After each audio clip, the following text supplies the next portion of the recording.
De retour au plateau, nous retrouvons nos invités pour la suite de cette émission. Nous abordons notre troisième sujet. Nous parlons du Ghana, le Parlement de nouveau suspendu pour une durée indéterminée. Il y a de cela quelques jours que le Parlement ghanéen était sorti, ou était apparemment sorti d'une crise, puisque la Cour suprême avait rendu sa décision dans l'affaire de déclaration de vacances de poste au Parlement, et qui avait plongé le Parlement ghanéen dans une phase d'incertitude.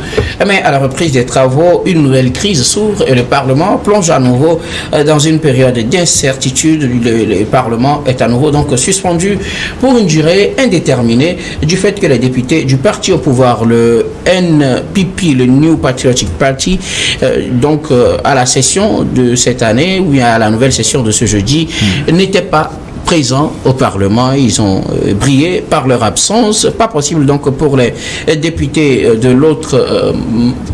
l'autre camp, les députés de l'opposition, les députés du NDC, de mener des actions, d'étudier des thèses et de faire quoi que ce soit. Et du coup, le président a encore déclaré la suspension du Parlement pour une durée indéterminée. Il faut se rappeler que bien avant cela, tout était parti de la déclaration faite par 4 députés d'aller se présenter aux prochaines élections législatives du 7 décembre, mais sous des étiquettes de députés ou de candidats indépendants, de quoi avoir des impacts sur le nombre de députés, soit pour la majorité présidentielle ou la majorité parlementaire de l'opposition, ce qui a basculé l'opposition plutôt dans la majorité et la majorité dans la minorité, et finalement a créé un premier blocage. La Cour suprême avait rendu sa décision, demandant au président de ne pas déclarer les postes vacants pour que chacun puisse conserver son nombre et terminer la mandature, sauf qu'à la reprise, un parti, le parti au pouvoir, le NPP, décide de ne pas se présenter. Une nouvelle crise donc commence au Parlement ghanéen, alors que les élections législatives présidentielles au Ghana sont prévues pour le 7 décembre prochain. Le 7 décembre, les Ghanéens vont à une élection générale. Et sous le regard de tous, nous sommes en train de constater vraiment un jeu de chaises, un jeu de passe-passe qui se passe à l'Assemblée nationale, parce que la loi ghanéenne dit, étant député élu à l'Assemblée nationale au nom d'un parti politique, vous ne pouvez pas changer de parti politique. Sauf que en cours de mandat, bien sûr, durant votre exercice, vous ne pouvez pas changer de parti politique. Vous êtes élu sous la casquette de parti X, vous resterez toujours dans ce parti jusqu'à la fin de votre mandat. Sauf que au niveau du Ghana, les 4 députés, dont 3 de NPP et 1 de NDC, ont voulu participer à cette élection générale du 7 décembre en tant que candidats indépendants, des candidatures libres. Sauf que cela a trouvé du terreau fertile pour le président actuel de l'Assemblée nationale, qui déclare ces 4 personnes, leurs postes sont vacants à l'Assemblée nationale. Ce qui permet à son parti NDC d'avoir la majorité d'un seul siège pour dépasser le parti NPP. Il faut rappeler que le NPP aussi l'avait dépassé juste d'un siège. Oui, effectivement. Ce n'est que la voiture de l'ascenseur. Voilà, et la Cour constitutionnelle a été saisie. Et cette cour avait jugé cette affaire de non-droit, puisque le président de l'Assemblée nationale ne doit pas, selon la Cour suprême, ne doit pas déclarer ces 4 postes vacants à l'Assemblée nationale. Le président de l'Assemblée nationale se dit que la Cour constitutionnelle n'a pas le droit de s'immiscer dans les affaires de l'Assemblée nationale. Donc, qu'il a le droit... C'est pas le président, hein, c'est les membres de NDC. Non, je parle du président président de l'Assemblée nationale, qui est membre de NDC, bien sûr. C'est lui qui avait déclaré ses postes ces postes vacants. A été résorbé entre-temps et que la session devait reprendre avec les députés des 2 camps. Les députés du MPP devraient prendre part à la session de ce jeudi. C'est leur absence qui plonge le Parlement dans une nouvelle crise. Exactement. Exactement, puisque... On peut comprendre que ces députés, après tout ce scénario, finissent par briller par leur absence. Ils ne viennent pas à la session de ce jeudi, alors que le pays doit aller aux élections générales, comme vous venez de le dire, dans un mois exactement, c'est-à-dire le 7 décembre. Puisque les députés de NDC, soutenant la position de leur président, déclarent toujours ces postes vacants à l'Assemblée nationale. Ce que les gens du NPP n'acceptent pas. Ce qui les pousse à boycotter. Ce qui les pousse à boycotter carrément la session. Et ça a été de même pour la session qui devait plancher sur le vote du budget du Ghana, l'exercice 2025. Est-ce que ça ne risque pas de créer une grave crise au sommet de l'État, puisque, comme vous le dites, il y a le budget exercice 2025 qu'il faut voter. Oui, il y a d'autres tests. Voter en matière d'élection, puisque le pays sera aux élections dans un mois. Oui, exactement. Et c'est pour cela que chacun, c'est-à-dire qu'un analyste politique comme moi, nous savons que ce dossier ne peut pas être géré facilement sur le plan judiciaire. Il faut des compromis pour aller à l'essentiel. Mais celui qui jouait ce rôle, c'était John Rawlings, qui n'est plus aujourd'hui. Le Ghana n'a pas encore trouvé le remplaçant à cet homme qui gérait facilement les conciliations entre les partis politiques. Le président ne peut que prendre une décision, prendre les ordonnances pour faire avancer les tests, en attendant que le 7 décembre, les gens aillent aux élections pour trouver une solution durable.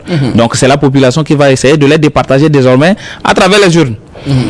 Bon enfant à Govi, le Parlement ghanéen plonge dans une nouvelle crise après la précédente. Les députés du parti au pouvoir, le NPP, qui devraient se présenter à la session de ce jeudi, ont boycotté la session. Les députés de l'opposition ne peuvent pas à eux seuls étudier les tests.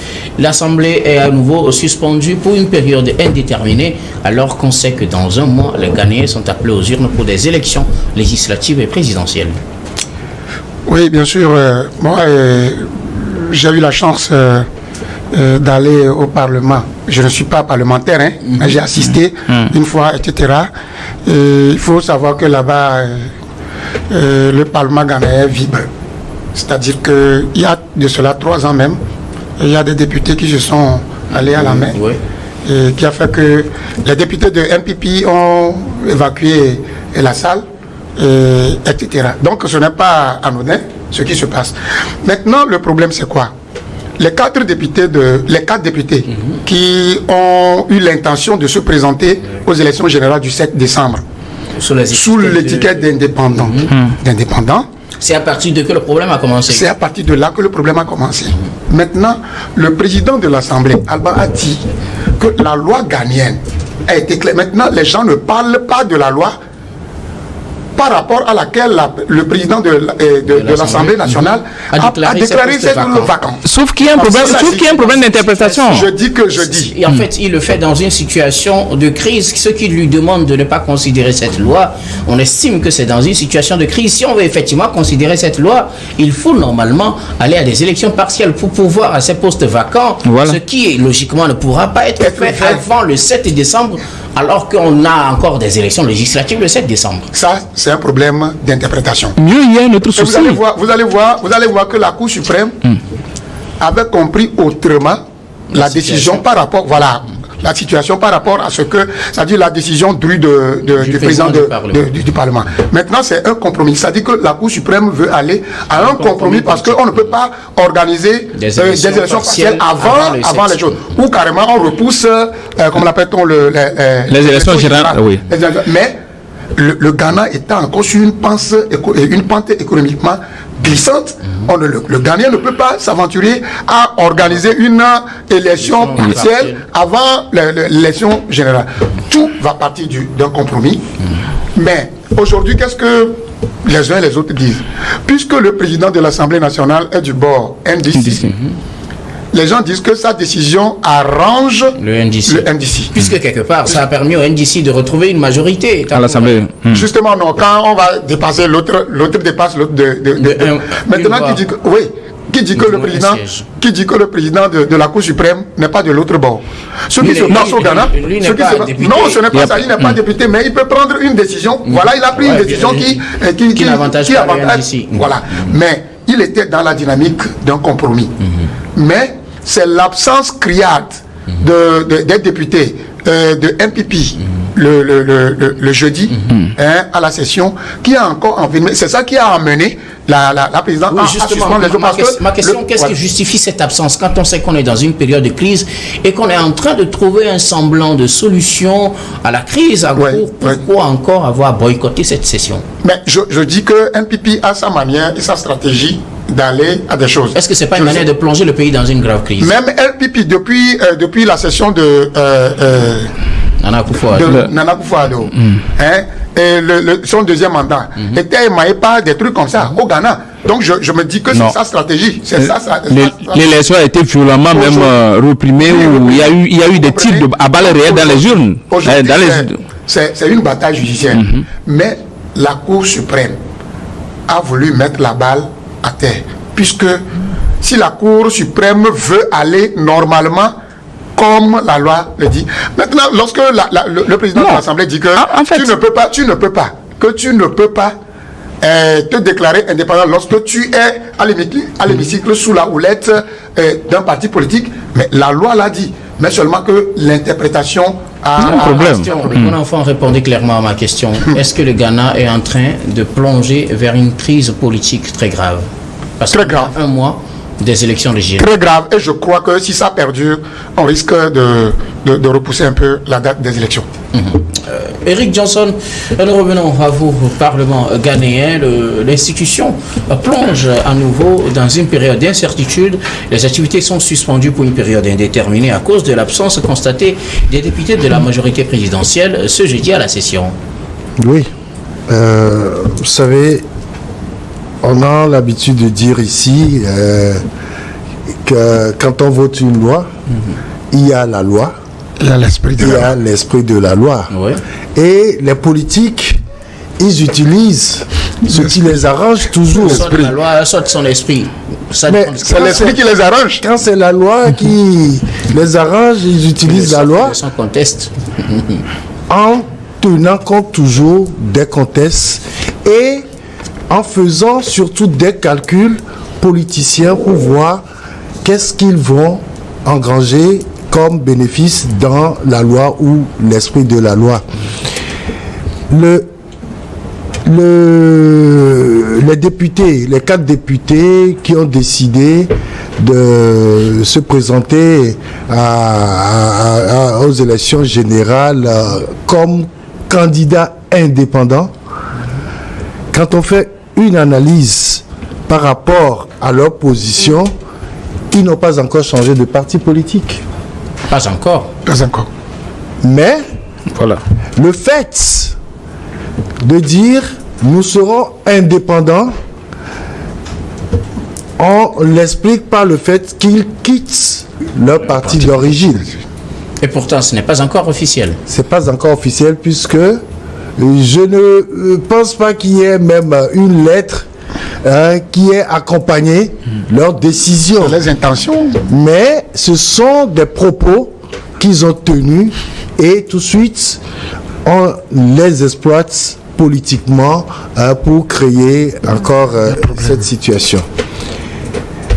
Il y a certains Ghanéens qui commentent l'actualité en disant qu'il y a un esprit de 3e mandat qu'on retrouve derrière la décision du président de l'Assemblée nationale qui veut que les députés du parti au pouvoir soient majoritaires pour prendre certaines décisions rapidement avant... Soit minoritaire plutôt. Oui. Et donc, ils veulent tout ramener vers eux. Et pour que le 3e mandat ne soit pas quand même une forfaiture comme cela se présentait. Donc, je crois que cette situation de crise, c'est pas la première fois que ça arrive. Et donc, les Ghanéens savent régler cela. Et comme nous sommes à 1 mois des élections générales, je ne pense pas que le fonctionnement du Parlement va bloquer ces élections. Sauf qu'il faut voter le budget, nous sommes en fin d'année également. Oui. Si on attend le nouveau Parlement, ce sera tard aussi, parce qu'il faut faire les élections, attendre la rentrée parlementaire. Vous savez, à situation exceptionnelle, il faut aussi des mesures exceptionnelles. Peut-être comme au Sénégal, on a oui, c'est quelque chose comme ça qui peut arriver. Et je pense que les Ghanéens vont trouver la solution. Il n'y aura pas de blocage pour donc, il ne faut pas s'attendre à une grande crise politique. Non, pas du tout. À mon avis, il n'y aura pas quelque chose comme ça. Ceux qui boycottent le Parlement aujourd'hui, je pense que pour certaines raisons, ils seront obligés d'y revenir et le pays va fonctionner. Oui, le problème qui perdure actuellement peut être géré, puisque en 2025, on peut reconduire la loi de finances de 2024 pour commencer les exercices en attendant que le nouveau Assemblée nationale se mette en place pour voter, comme on appelle, un nouveau budget. Mais il faut. Est-ce que c'est dans le test Oui, c'est dans le test du Ghana. Et presque tous les budgets, comme on appelle, sont élaborés ainsi. Il faut dire que la loi, la Cour suprême s'est basée sur un élément dans la loi pour prendre cette décision. C'est que les 4 députés en question n'ont pas changé de parti politique. Alors que le texte parle du changement de parti politique. Eux, ils sont déclarés candidats indépendants. Et c'est sûr, c'est à base. C'est à base de cet élément. C'est l'élément principal de cette interprétation. Voilà. Je m'avais posé certaines questions. Vous allez répondre pour que nous tous on puisse très rapidement. L'esprit, c'est que quand vous changez de parti, c'est-à-dire que vous bousculez l'ordre et les calculs au niveau des partis présents à l'Assemblée. Je pense que c'est dans cet esprit pour éviter cela. On dit du moment où vous changez de parti, vous n'êtes pas d'ailleurs autorisé à changer de parti, parce que quand vous le faites, ça va créer un vide. Exactement. Maintenant, dans ce sens, des gens qui annoncent être candidat sous l'étiquette de candidat indépendant, est-ce qu'ils ne changent pas aussi les chiffres? Ils changent les statistiques pour les partis. C'est d'ailleurs ça qui a créé une certaine majorité entre-temps. Le NDC. Bien évidemment, vous avez raison disant que les chiffres ont changé. Sauf que dans le test, il a été écrit clairement que ces changements de parti politique. Donc, sauf que démission d'un parti politique n'est pas un changement de parti politique. Et c'est sur ça que les gens de NPP se basent pour essayer de dire qu'on ne peut pas déclarer leur poste vacant, soit on organise une élection partielle, très rapidement, si on veut tenir à ça. Au cas contraire, on les remplace par les suppléants. Et eux, ils sont, comme on appelle, sauf que les gens disent que le suppléant et le candidat sont élus et que le candidat n'est pas empêché par un fait juridique l'affectant à une fonction qui joue un peu d'incompatibilité avec le poste, pour qu'on puisse le remplacer. Donc, le président se tient toujours sur cette position pour dire que les postes sont vacants.